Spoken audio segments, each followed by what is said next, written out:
आज pedagogy of physics के अंदर हमारा जो टॉपिक रहेगा वही सेम जो न्यू ट्रेंड्स के बारे में हमने पहले बात की थी। लेकिन उस वक्त जो हमने न्यू ट्रेंड्स के बारे में बात की थी वो थी मैथमेटिक्स के बारे में, मतलब कि जो नवाचार आए, नए नए जितनी भी प्रवृत्तियाँ उन्होंने ऐड की है करिकुलम के अंदर, वो सारी क्या है और करिकुलम को बढ़ाने के लिए कौन कौन सी फाउंडेशंस आगे बढ़ करके आती हैं, वो भी स्पेशली साइंस के लिए। सेम उसी चीज़ को आगे बढ़ाते हुए हम फिज़िक्स में बात करेंगे कि फ़िज़िक्स को आगे बढ़ाने के लिए, उसकी अप्रोचेस को अच्छा करने के लिए, उसको अवॉइड करने के लिए, या सिंपल सी लैंग्वेज की ईजी लैंग्वेज में बढ़ाने के लिए, या फिर एक सही तरीके में सही मायनों में फ़िज़िक्स को बच्चों तक ले जाने के लिए कौन कौन सी फाउंडेशंस कार्यरत है, उसके बारे में आज हम बात करने वाले हैं। उस वक्त हमने 3 के बारे में बात किया था, लेकिन अफसोस है कि फिज़िक्स के बारे में हमने 2 जनों के बारे में बात करनी है। पहला जो बात करनी है वो है सेम न्यूफील्ड।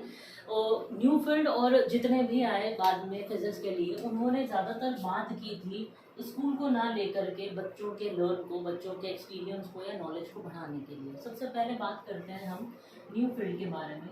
न्यूफील्ड जो आए वो एक बहुत अच्छी क्रांति लेकर के आए थे साइंस के अंदर, न्यूफील्ड फिजिक्स प्रोजेक्ट के नाम से। जानने योग्य बात यह है कि जो न्यू फील्ड आया था वो सबसे पहले स्पेशली आया था साइंस के लिए। लेकिन हम जानते हैं कि साइंस की खूब सारी ब्रांचेस हैं, तो साइंस की टीचिंग और लर्निंग को अच्छा बनाने के लिए हम उसे सारी ब्रांचेस पर ध्यान देना पड़ता है, हमें ध्यान देना है।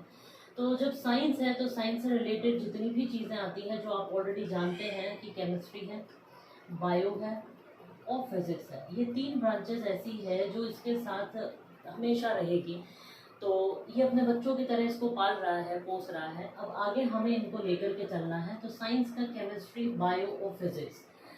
न्यूफील्ड ने क्या कहा? न्यूफील्ड कहता है कि जब हम साइंस को आगे बढ़ा रहे हैं तो हमें तीनों को साथ में लेकर के आगे बढ़ना है। तो इसकी जो लेवल होगा वो रहेगा ओ लेवल, यानी कि हमें जो एजुकेशन देनी है, जो एजुकेशनल प्रोग्राम्स बनाने हैं, वो हमें इन तीनों के ओ लेवल से शुरू करना है। यानी कि ओ लेवल का एजुकेशन प्रोग्राम हमें आगे बढ़ाना पड़ेगा। या कंपलसरी है, यूँ कहे कि 10th क्लास में ये तीनों चीज़ें आपके एक साथ आनी शुरू हो जाती हैं। लेकिन ये चाहे सीबीएसई हो चाहे आरबीएसई हो, इन्होंने प्रिस्क्रिप्ट जब किया था करिकुलम को, तीनों को मिला करके किया। यानी कि जब साइंस में जितने भी टॉपिक्स आएंगे वो तीनों को मिला करके आएंगे, इनकी बुक्स अलग अलग नहीं होगी। जब तक 11th क्लास नहीं आती तब तक बच्चे के ऊपर ये बर्डन ना डाला जाए, उसको जो बेसिक नॉलेज है वो ही उनको दिया जाए। और न्यू फील्ड का जो मोटिव था वो मोटिव सिर्फ एक था। क्या था वो मैं आपको थोड़ा सा अच्छे से समझाती हूँ। उनका मोटिव था टीचिंग एंड लर्निंग। और आपको अच्छे से पता है कि जितना सब्जेक्ट हार्ड होगा उसको पढ़ाने के लिए और उसको समझने के लिए, हमें उसको सीखने के लिए या पढ़ने के लिए हमें किस चीज़ की ज़रूरत है? हमारा मेंटल लेवल ऐसा होना चाहिए, बच्चे का मेंटल लेवल ऐसा होना चाहिए कि वो फिज़िक्स जैसी चीज़ को समझ सके। मैं ये नहीं कहती कि फ़िज़िक्स बहुत ज़्यादा हार्ड है। हार्ड तो केमिस्ट्री भी है, बायो भी है, मैथमेटिक्स भी है और फिज़िक्स भी है। लेकिन फिज़िक्स में थोड़ा बहुत मैकेनिकल चीज़ें आ जाती है, प्रैक्टिकल वर्क्स आ जाते हैं, हमें रिसर्च या एक्सपेरिमेंटल मेथड ज़्यादा करके देखने पड़ते हैं। इलेक्ट्रॉनिक सामान जो है आज के समय में बहुत ज़्यादा आ गया है हमारे आसपास में, इसको कोई इन्वायरमेंट को हार्म ना हो, इन सब चीज़ों को देखते हुए, हमें आज के समय को देखते हुए फिज़िक्स की तरफ लोगों का झुकाव बहुत ज़्यादा होता जा रहा है। अब हर कोई चाहेगा कि जिसमें ज़्यादा स्कोप हो हम उसी की तरफ बढ़े। लेकिन इनको ध्यान में रखना क्या ज़रूरी था न्यू फील्ड को, कि इनको साइंस के इन सब्जेक्ट को आगे बढ़ाना है जिनमें बालक अपना करियर ढूंढ सके, एज अ फ्यूचर वो अपने आप को उसमें ले सके, देख सके। तो टीचिंग एंड लर्निंग क्यों ज़रूरी है? वो कहता है कि टीचिंग जो करवा रहा है, जो टीचर बच्चों को जो करवा रहा है, पहला बात तो उसका खुद का बेसिक फिजिक्स के लिए मजबूत होना चाहिए। दूसरी बात कि जो सीख रहा है उसका भी मेंटल लेवल ऐसा होना चाहिए। तो मेंटल लेवल उन्होंने क्या बताया? Up to age of 16। Age 16 होगी तभी टीचिंग कैसी होगी, टीचिंग फॉर अंडरस्टैंडिंग होगी। बालक उसको समझ पाएगा। जब तक वो उसको नहीं समझेगा उसके लिए वो चीज़ें सारी काम की नहीं है। हम फिजिक्स को चाहे करिकुलम में कितना भी ऐड कर दें, उसकी विषय वस्तु में हम प्रकरण ऐसे डाल दें, लेकिन कोई मतलब नहीं है जब तक बच्चे का मेंटल लेवल या उसकी एज उसके अकॉर्डिंग ना हो।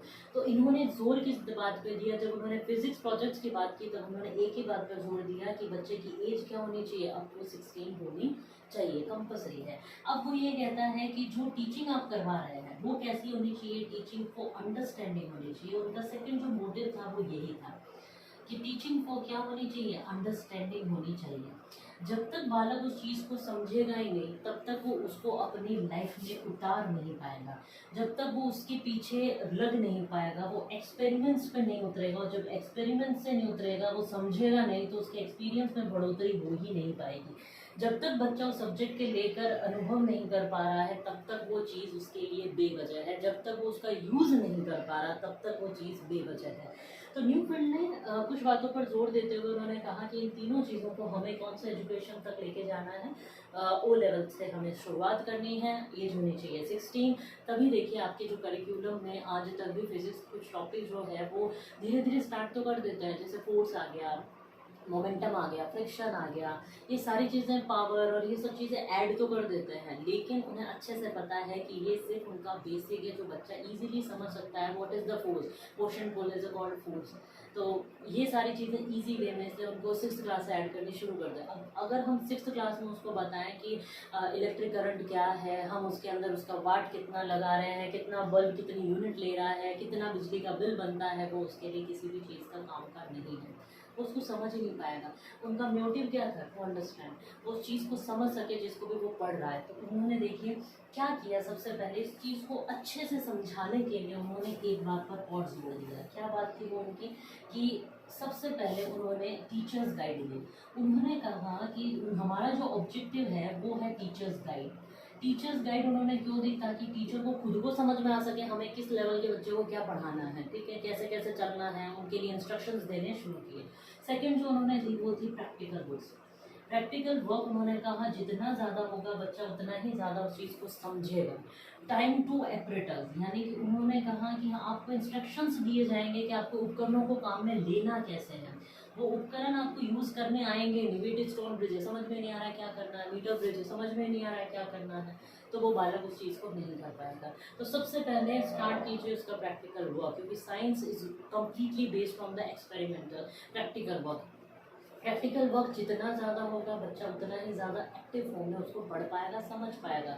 फिर देखिए उन्होंने क्या कहा, उन्होंने कहा कि असेसमेंट जो है वो इस प्रकार का होना चाहिए कि बच्चे की जो लर्निंग हो रही है और टीचिंग हो रही है उन दोनों को बेटर बनाया जा सके। असेसमेंट ये नहीं होना चाहिए, आपको बच्चे को इसलिए तैयार नहीं करना है कि हम फिजिक्स में उसको ये सारी चीज़ें समझा दें, बोझ डाल दें, ये चीज़ ऐसी होती है, पंखा ऐसे चल रहा है, या फिर मशीन को ऐसे चलाना है, वर्क कैसे कर रही है। नहीं, अगर आपके साथ में कुछ पार्ट्स चेंज करके अगर उसके जगह दूसरे पार्ट्स डाल दिए जाएं तो मशीन पर क्या लोड पड़ेगा, इनपुट कितना रहेगा, आउटपुट कितना रहेगा, वो कितना वर्क कर रहा है, उसकी प्रोसेसिंग क्या रहेगी, कौन से प्रिंसिपल वर्क कर रहा है, ये सारी चीज़ें समझाने के लिए ही हमें उसका असेसमेंट करना है। कि जब हमने जो बच्चे को टीच करवाया है, जितना हमने उसको लर्न करवाया है, तो हम उसको क्या करेंगे, असेसमेंट करेंगे उसका, हम उसका मूल्यांकन करेंगे। किस लिए कर रहे हैं, to approach the better teaching and learning. हम उसको आगे बढ़ाने की कोशिश कर रहे हैं इन द बेटर वे, इसलिए हमें असेसमेंट करना है। हमें असेसमेंट इसलिए नहीं करना है कि बच्चे को रट्टाफिकेशन की ओर लेकर जाना है। ये कुछ बातें हैं जो बहुत ज़्यादा ज़रूरी है, जो न्यूफील्ड ने फिज़िक्स के द्वारा लोगों को समझाई, टीचर्स को समझाई कि, और फिर बहुत सारे ऐसे प्रोजेक्ट्स उन्होंने दिए ताकि फाउंडेशन बनाई, ताकि जब बच्चे को हम आगे लेकर के जा रहे हैं, टीचर्स को आगे लेकर के जा रहे हैं, तो टीचर्स को खुद को समझ में आना चाहिए हम क्या पढ़ाने जा रहे हैं या किस तरीके से उनको आगे लेकर के जाना है बच्चों को, कौन कौन से टीचिंग मेथड्स आगे लेकर के आने हैं, और इसमें देखिए कौन कौन से प्रैक्टिकल बच्चों के लिए ज़रूरी है, कौन सी एज के लिए ज़रूरी है, वो समझाएगा। उपकरण आपको कौन सी सावधानियां बरतनी है, क्या क्या उसके नियम हैं, वो सारी चीज़ें। अब इन फ्यूचर हम जब इतना इलेक्ट्रॉनिक की तरफ बढ़ रहे हैं, इतना हम टेक्नोलॉजी की तरफ बढ़ रहे हैं, तो बच्चों को उस चीज़ का नॉलेज होना चाहिए। ये तो था आपका न्यू फील्ड फिजिक्स प्रोजेक्ट जो बहुत ज़्यादा इम्पोर्टेंट है। ये हमने शुरू हुआ था हमारा 1962 में, लेकिन यूके से शुरू हुआ था। बहुत बड़ी क्रांति हुई थी इसके बारे में, साइंस को आगे बढ़ाने के लिए, साइंस के अच्छी लर्निंग के लिए और साइंस की टीचिंग एंड लर्निंग के लिए। दोनों बात कहूँगी, एक नहीं। साइंस की टीचिंग एंड लर्निंग अच्छी हो, लोगों तक ये सही तरीके से पहुँचे, इसके सही मायने लोगों को पता हो, इसके सही ऑब्जेक्टिव्स लोगों को पता हो, इसमें आगे भविष्य क्या है, इसके नुकसान क्या हैं, इसके फ़ायदे क्या हैं, उनके रेमेडीज़ क्या हैं, वो सारी बच्चों को पता होनी चाहिए एज अ लर्नर, और एक टीचर को पता होनी चाहिए एज अ गाइडेंस।